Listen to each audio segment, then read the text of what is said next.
Everyone, কেমন আছো? আশা করি তোমরা সকলেই ভালো আছো। আমিও খুব ভালো আছি। তো আজকে তো মানডে, মানে সোমবার, নিরামিষের দিন। তো আজকে নিরামিষে কী রান্নাবান্না করলাম চলো একটুখানি দেখে নিই। তো প্রথমেই গরম গরম ভাত নিয়েছি আর করেছিলাম কাঁচা কলার ভর্তা।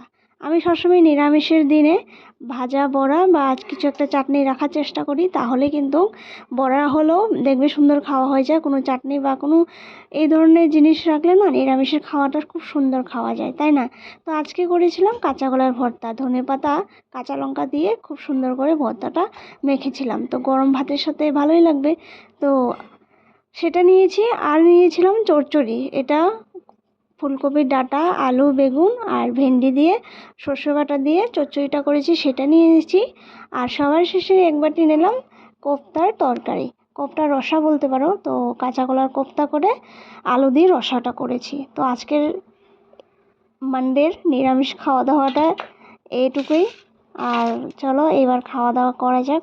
আর প্রথমে আমি ভর্তাটা দিয়ে খাবো। ভর্তাটা ভীষণ টেস্টি হয়েছিল, গরম গরম ভাতের সাথে না খুব ভালো লাগছিল। চচ্চড়িটাও ভালো হয়েছিল, নিজের রান্না আর কি তারিফ করব। তো যাই হোক, আমি আমার খাওয়াটা এনজয় করি। তোমরাও চ্যানেলটা অবশ্যই সাবস্ক্রাইব করে নিও। ভালো থেকো, সুস্থ থেকো, টাটা। নেক্সট ভিডিওতে অবশ্যই দেখা হচ্ছে।